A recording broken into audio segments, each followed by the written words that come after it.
Welcome back. Now, I know I left you last time with a cliffhanger. I did that intentionally. I wanted to make sure you'd come back. I know that last time I told you about the discovery of the tomb, but we never really got to Tutankhamen and who he is. We had just traced Carter and Carnarvon opening the tomb, and I had mentioned that the mummy of Tutankhamen was still inside. Let me take us further inside the tomb. It was an interesting partnership, this Carter and Carnarvon. Carter was a bit rough around the edges. Remember, Lady Amherst sent him out because he was not a gentleman. Carnarvon, of course, was just the opposite. Owned racing horses, lived at Highclere Castle, wealthy, and very sophisticated. Now, the two of them made a decision that I think they would eventually regret. They didn't want to be bothered by the press. I mean, you've got the first intact Pharaoh's tomb in the Valley of the Kings. It was a sensation. And they were worried that the press would distract them, slow down their work. So they made a decision that they would sell the rights to the story of Tutankhamun's tomb to one British newspaper, the London Times. So they sold the rights to only one newspaper. What that meant was they would talk only to the correspondent from that newspaper, and in essence, the Egyptian journalists were locked out. The Egyptian journalists couldn't cover the discovery in their own country. So there was a tremendous amount of bad feeling. This is colonialism at its worst. They didn't do it for the money because they wanted the money for the rights. They just didn't want to be bothered with the press. But it was a bad decision, creating bad feelings. You'll see. But they continued to excavate. They cleared the antechamber with all of those objects that I mentioned, the funeral couches and all kinds of things. Interestingly, by the way, it's the first time we get an idea of what is a king buried with. One of the things he's buried with is oil. Sacred oil. There were something like 67 alabaster jars full of sacred oil. When you were buried with the 7 sacred oils. There were 7 sacred oils used at mummification. They were used in cosmetics. And these were very valuable, precious, and you needed them for the next world. Because remember, you're going to take it all with you, right? You can get up and go again in the next world. Remember, the Egyptians were resurrectionists, not reincarnationists. They believed that the body was going to resurrect in the next world, not come back to this earth in another form or something like that. So that's why the Pharaoh's tombs are packed with everything. The next world will be a continuation of this one. So there was oils, right? Loads of oils. There were chariots, Tutankhamun's chariots. Thrones, his baby throne. You know, he became king when he was 10 years old. It's a little baby throne. All kinds of wonderful things. But I will tell you the strangest thing about the tomb, and you'll see why in a minute. Nothing in the tomb ever said who Tutankhamun's father was or who his mother was. Nothing.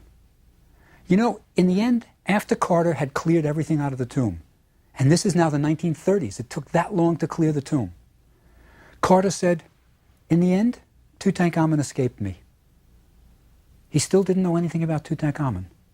You'll see why. But they excavate, and they keep taking things out, and they're photographing. It's a difficult excavation, because things are piled up. For example, sometimes wooden objects had to be conserved before they could be moved, or else they'd crumble to dust.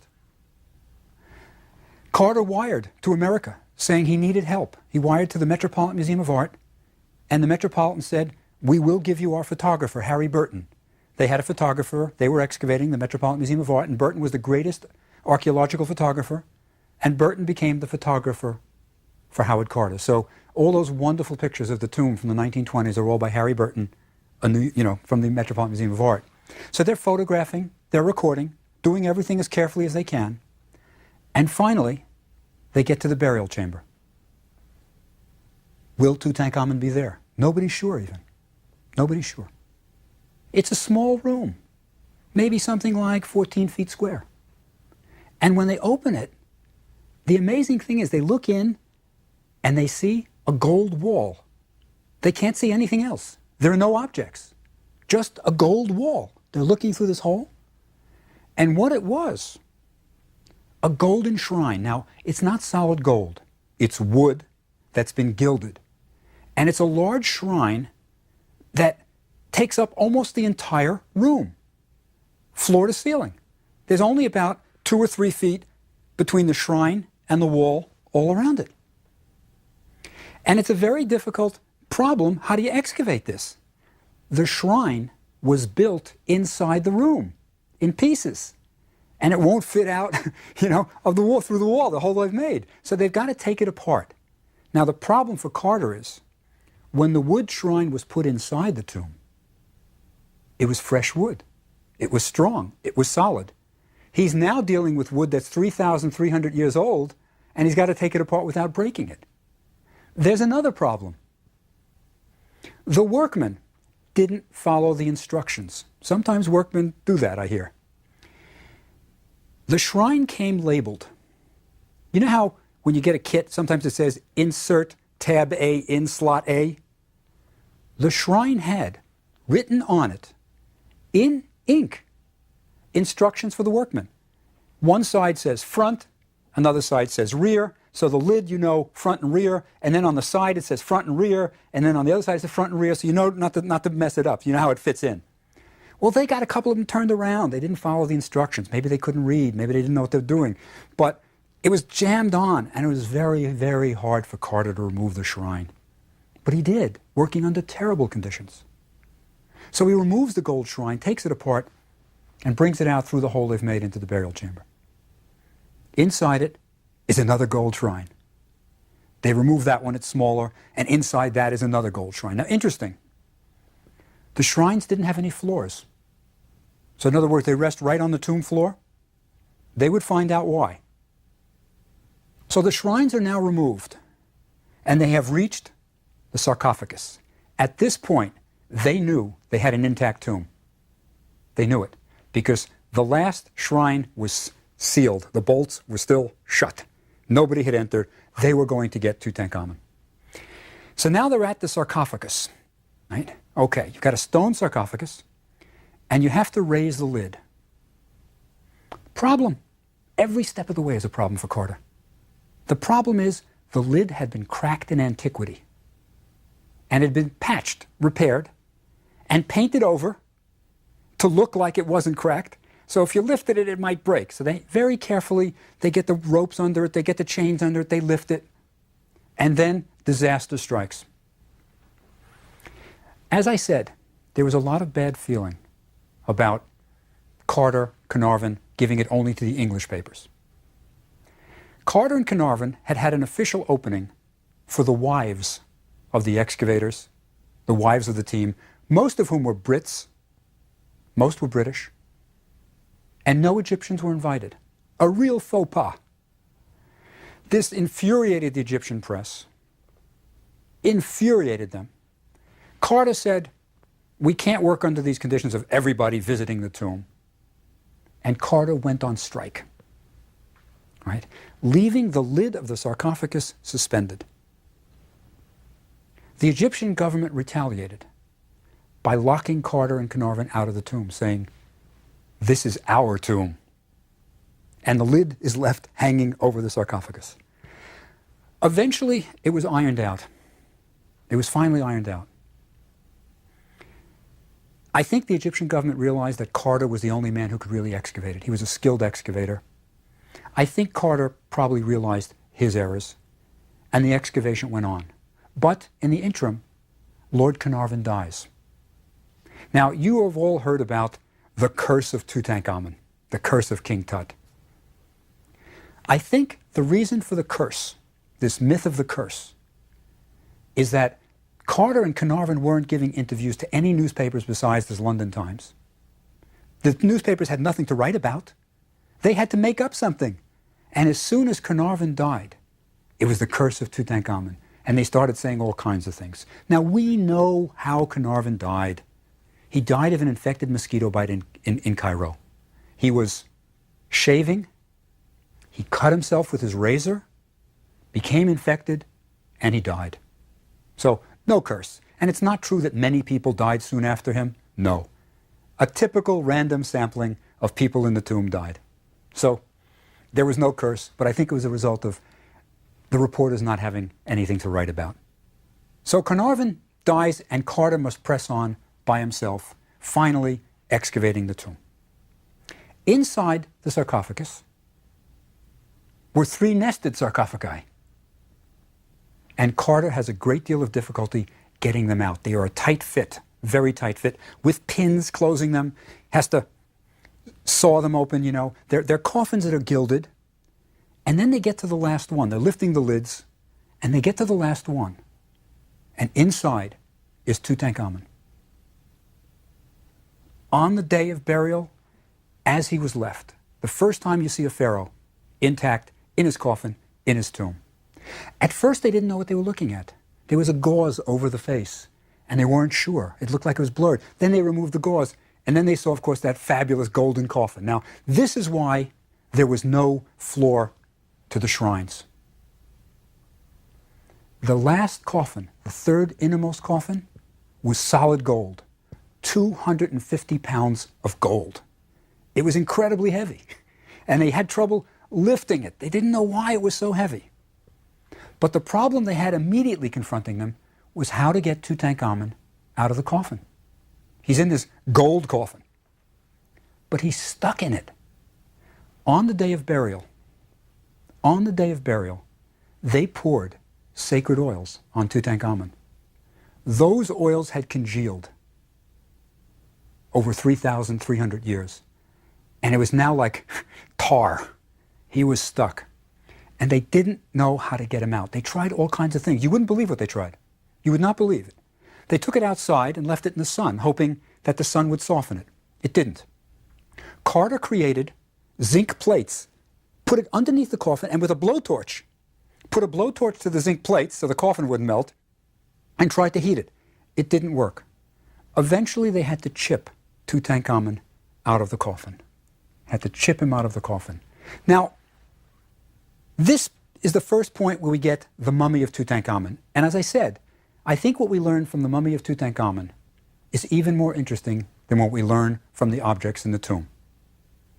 Let me explain, and let me start with a disclaimer. What I'm going to do in this lecture is present an archaeological theory. It's my theory. It is not proven. That's why I call it a theory. But I think it's the best explanation for the facts we have. Many Egyptologists agree with it. Many disagree. We're divided. And it's just a theory.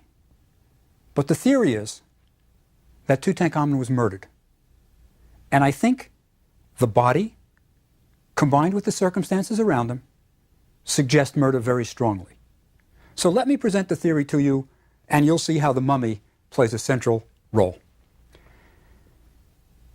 Carter finally gets the mummy out. How? He calls in an anatomist from Cairo, from the School of Medicine in Cairo. His name is Derry. And Derry cuts the mummy into pieces. Never publishes that he did this. He saws the mummy in half, right at the fourth lumbar vertebra. Comes right in. Now, this is a horrible thing to do to a pharaoh's body. I guarantee you that if they had found the golden throne of Tutankhamen stuck in this oil, they would have figured out a way to get it out, find the right solvents, dissolve it, and they wouldn't have sawed it in half. But in these days, nobody realized how much information was in a mummy. Nobody realized it was an important artifact. It was just a body. They were more interested in the more than 100 gold amulets and objects within the wrappings. So they sawed it apart and took the body out. Now, what did they learn from the body? First, Tutankhamen was a boy king. This is the first time we learn that he dies at around the age of 18. Now, how do you know he dies at the age of 18? Many ways. First, the long bones of your body, the epiphyses as we call them, the ends of the epiphyses. The ends are called the epiphyses. The long bones are like your femur, you know, the longest leg bone in your body. There's the tibia, the fibula, right? Arm bones. When you're young, the ends of them, the epiphyses, are cartilage. It's soft material that's not fully attached. This is why kids are very flexible. You know, they can bend because they've got a lot of cartilage. As you get older, it ossifies, turns to bone, and becomes more solid and more fixed to the end of the bone. We could see the ends of Tutankhamun's bones, and they're still cartilage. So he's about 18. It's just about ossifying. He's about 18. Another thing that Derry talks about is the molars having erupt, right? When do the molars erupt? He doesn't have a full set of molars coming down. So he's before the age of, say, 19 or 20. Now, one interesting question that I have that Derry never answers when he wrote up his report, how does Derry see the molars of Tutankhamen? How did he know that the molars aren't down? The mouth is closed. He didn't x-ray him. Tell you what I think he did. And I've kind of looked at them. I think Derry made a slit over here, underneath, right underneath the chin, I'd say, right? Right underneath the chin. And he pulls the flap down and looks inside, sees the molars aren't descended, and then he glues it back up and never says a word. He is taking apart this body piece by piece in a kind of very, very rough way. But this, at least, teaches us that Tutankhamen is a boy king. Now, let's go back and figure out, how does he become king? You'll remember he is the son of Akhenaten, born at Tel el-Amarna, that religious center in the desert. When he is born of a minor wife, so he's not pure royal. But when Akhenaten dies, his father dies in year 17, there are only 2 royal children alive. Tutankhaten, who is half royal, and his half-sister, Ankhesenaten, who's about the same age, 10. They're about 10 years old when they're orphaned. And she is pure royal blood. Now remember, how do you become king of Egypt? By marrying the right woman. The only half-royal male is married to his half-sister, the only pure royal female, and becomes king of Egypt at the age of 10. Now, he's 10 years old. He is not making decisions for himself. Somebody has got to be calling the shots. 10 years old, at Tel el-Amarna, the pharaoh, the religious leader, is dead. What do? Do you continue with the old religion, worshipping the Aten, and stay at Amarna? Or do you give it up, go back to the old ways, polytheism, many gods, and move back to Thebes? The decision was made. They moved back to Thebes. So Tutankhaten changes his name to Tutankhamen, going back to the old god Amun. Ankhesenaten changes her name to Ankhesenamun. And these 2 10-year-old children, married to each other, move back to Thebes. Now, think of what it must have been like for these children. When I think of them, I try to think of them as people. That's what I want to get through this course, that these are people, not just pharaohs. These were scared children. They were orphans. I mean, I often think of them as children of a bad divorce, in a sense, you know. I think they've got each other to cling to. They have lost their parents. They have lost their names. They have lost the only city they ever knew. They are being transported from their city to Thebes, the religious capital of Egypt, to a new religion, and everybody's saying their father was a heretic and terrible. It must have been horrible for these children. And somebody is making the decisions for them. Who? I think it's the man who was the vizier of Egypt at the time, a man named Ay, A-Y-E, Ay. He's an advisor to Akhenaten, he's a senior official, and he moves back to Thebes with them. So they move back to Thebes, this young couple, 10 years old, people making decisions for them, and they start a new life. They do all the right things politically. The first thing Tutankhamen does as a 10-year-old, he's a king, he has to build his tomb. But he doesn't build it in the main drag of the Valley of the Kings. He builds it in a side valley off the Valley of the Kings, where his grandfather, Amenhotep III, had built his tomb. Because he's saying, I'm like my grandfather, the traditionalist. I'm like grandpa, not like my father. So he builds near his grandfather. The next thing he does, remember pharaohs like to build? He's 10 years old. What is he going to build? Right? The answer is, when Amenhotep III died, his grandfather, there was a monument left unfinished at Luxor Temple, right in Thebes. He built the temple but never decorated it. Akhenaten, you remember, moves the whole capital. He's not going to decorate anything in Thebes. So Tutankhamen's first monument is decorating Grandpa's temple. And what does he put on it? The most traditional religious festival in all of Egypt, the Opet festival.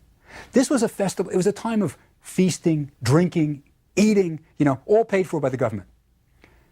The statues of the gods from Karnak Temple, a mile and a half outside of Luxor were brought to Luxor Temple, where they would stay for a fortnight, and everybody would feast. And it was Amun, Mut, and Khansa were the three gods, the trinity of Egypt, and everybody would feast and have a great time.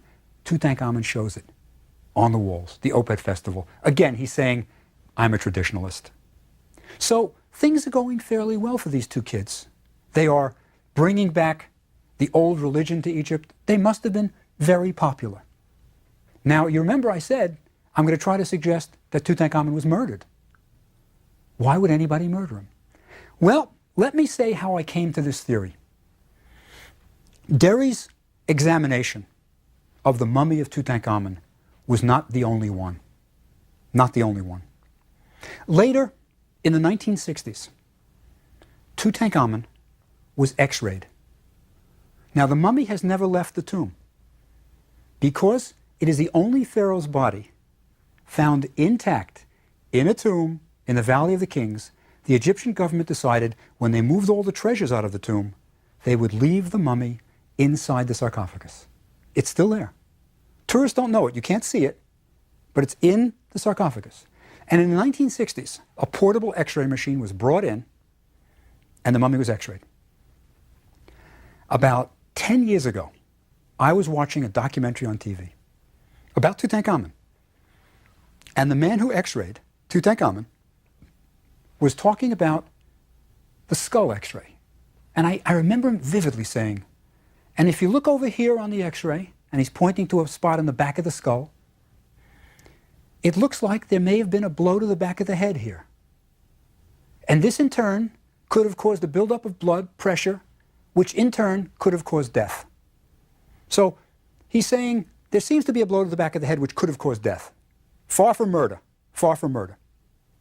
But I think that if you know the circumstances surrounding Tutankhamun's death, the circumstantial evidence, it all leads to murder. And let me explain.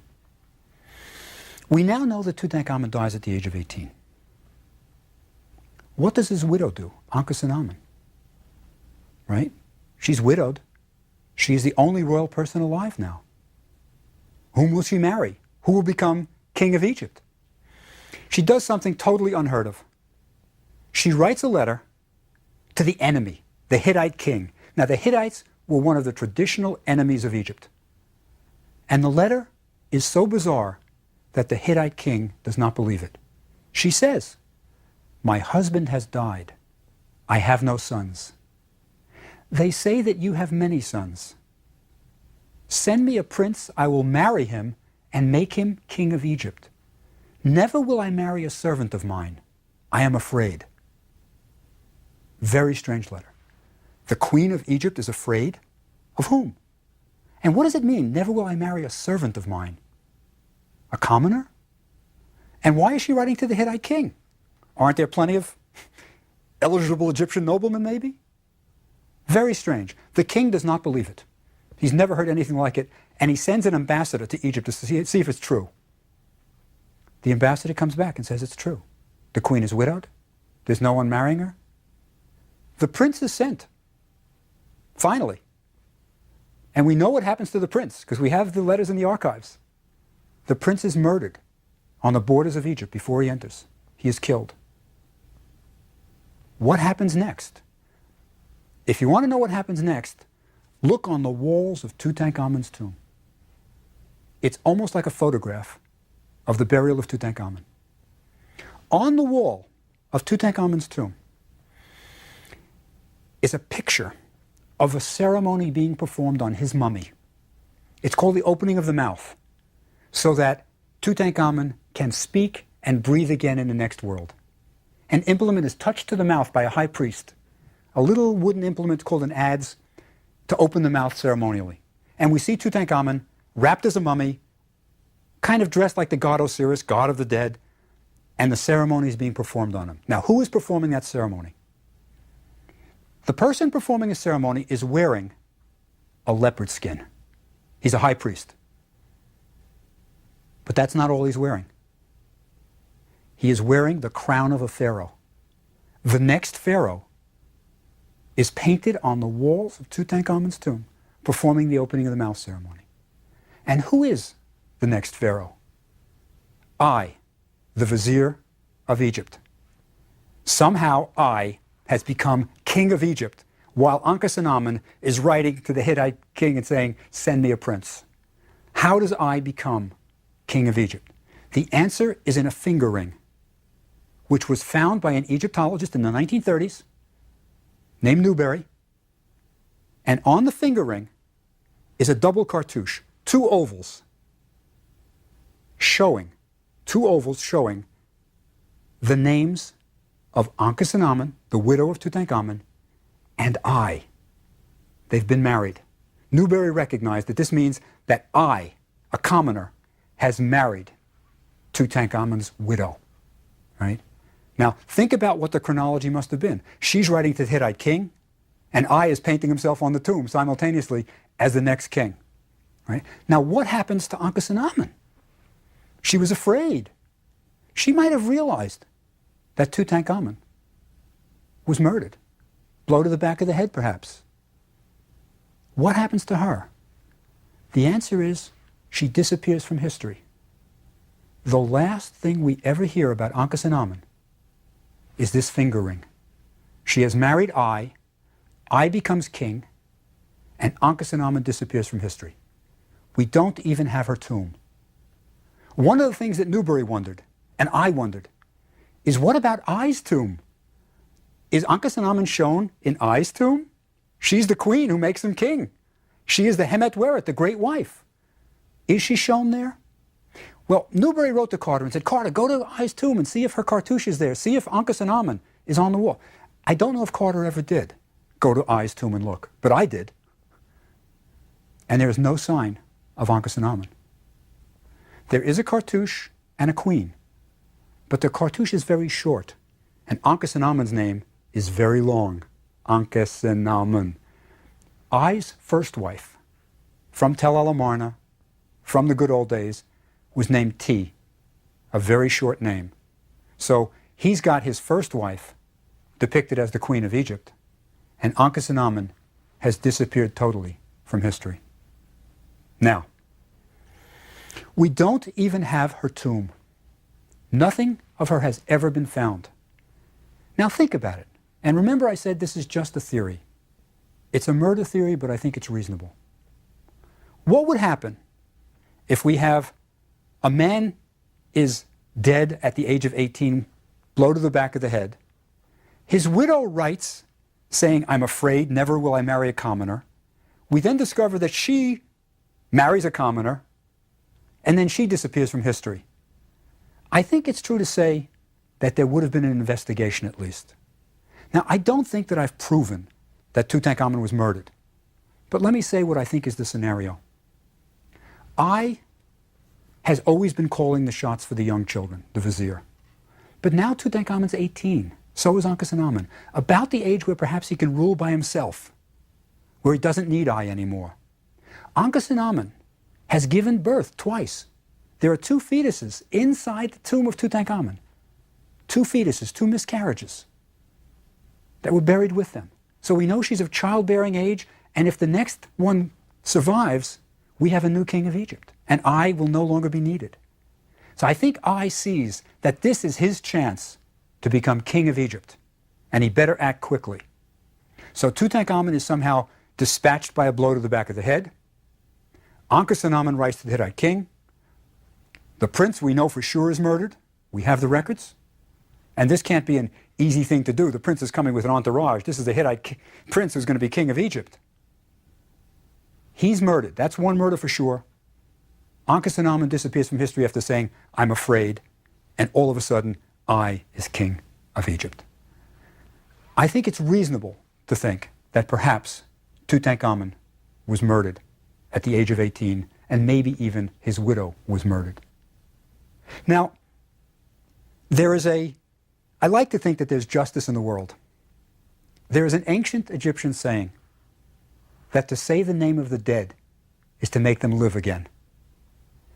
I disappears from history, a minor king. He only rules for another 2 years. He's an old man. He's 70, perhaps, when he becomes king. So he disappears, and nobody knows about him. And the one pharaoh whose name everyone knows is Tutankhamen. So maybe in the sense, he's the one who lives again. I'll see you next time.